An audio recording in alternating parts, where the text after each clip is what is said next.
Daddy అసలు water table అంటే ఏంది డాడీ? ఓకే, నేను చెప్తా చిన్న. భూమి లోపల zone of aeration, zone of saturation, hard rock అన్నట్టుగా ముఖ్యమైన పొరలు ఉంటాయి.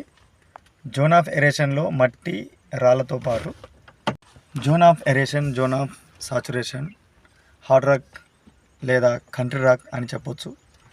వీటిలో భూమి లోపలికి సబ్సర్ఫేస్ ఎర్త్ లోపలికి వెళ్ళే కొద్దీ మట్టిలో, రాళ్ళల్లో, మొరం లాంటి ప్రాంతాలు ఉంటాయి.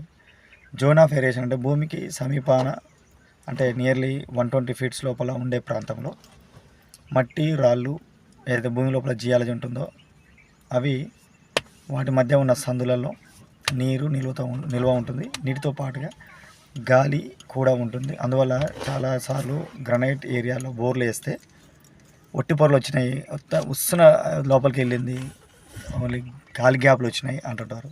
దాన్ని జోన్ ఆఫ్ ఏరేషన్గా చెప్పవచ్చు. జోన్ ఆఫ్ ఏరేషన్లో నీరు నిల్వ ఉన్నట్లయితే ఎప్పుడైతే వాన పడ్డప్పుడు వాన నీరు గ్రావిటీ వలన భూమి లోపలికి ఇన్ఫిల్ట్రేషన్ జరుగుతుంది. ఒకవేళ మీ భూమి లోపల ఇంపర్మియస్ బెడ్ అంటే భూమి ఏదైతే రాయి ఉందో రాయలలో పగుళ్ళు కనుక లేనట్లయితే ఆ నీరు భూమి లోపలికి ప్రవహించకుండా ఎవాపరేషన్ జరుగుతుంది. లేకుంటే లోతట్టు ప్రాంతాలకి మీ ప్రాంతం నుండి ఏమైనా భూమి లోపల రిజర్వాయర్స్ ఉంటే దాని లోపలికి వెళ్ళి మీ భూమి లోపల వాటర్ నిల్వ ఉండదు. కానీ వేరే వాళ్ళ భూమిలోకి వంపు భాగం వైపు కాలువ నుండి భూమి లోపలికి వెళ్తుంది. Zone of aeration, upper limit of the zone of saturation ఏరియాలో అంటే సాచురేషన్ జోన్ ఏదైతే ఉందో, ఉదాహరణకి మీ ఏరియాలో వాటర్ టేబుల్ ఉదాహరణ 180 నుంచి 220, 250 ఫీట్ల మధ్యలో వస్తున్నట్లయితే దాన్ని జోన్ ఆఫ్ సాచురేషన్ అంటారు. జోన్ ఆఫ్ సాచురేషన్ ఏరియాలో రాళ్ళున్నా, రప్పలున్నా, మట్టి ఉన్నా, ఏదున్నా అవన్నీ నీటి చేత అంటే భూగర్భ జలం చేత నింపబడి ఉంటాయి. దాన్ని జోన్ ఆఫ్ సాచురేషన్ అంటారు. దాని limit of the upper zone of saturation ఏదైతే నా చెయ్యిందో దాని కింది భాగం అయితే జోన్ ఆఫ్ సాచురేషన్ అనుకుంటే, ఈ అప్పర్ లిమిట్ అయితే దాన్ని వాటర్ టేబుల్ లేదా నీటి మట్టం అని చెప్పొచ్చు. జోన్ ఆఫ్ సాచురేషన్ దాటిన తర్వాత మొత్తం నీళ్ళే ఉంటాయి.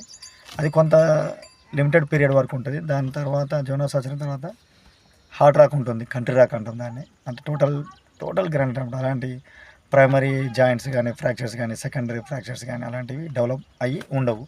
అందువల్ల అలాంటి జోన్ కనుక ఉన్నట్లయితే షీట్ రాక్ అంటాం, దాన్ని కంట్రీ రాక్ అంటాం. అలాంటిది ఉంటే వాటర్ అసలు రావు.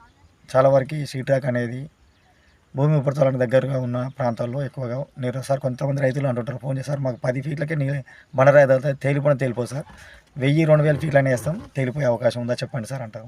అది సాధ్యం కాదు. ఎందుకంటే భూమి లోపల క్రస్ట్, మాంటిల్, కోర్ అనే 3 రకాలు ఉంటాయి. క్రస్ట్ అనేది దగ్గర మొత్తం గ్రనైట్ షీట్ రాక్ చేత కంపబడి ఉంటుంది.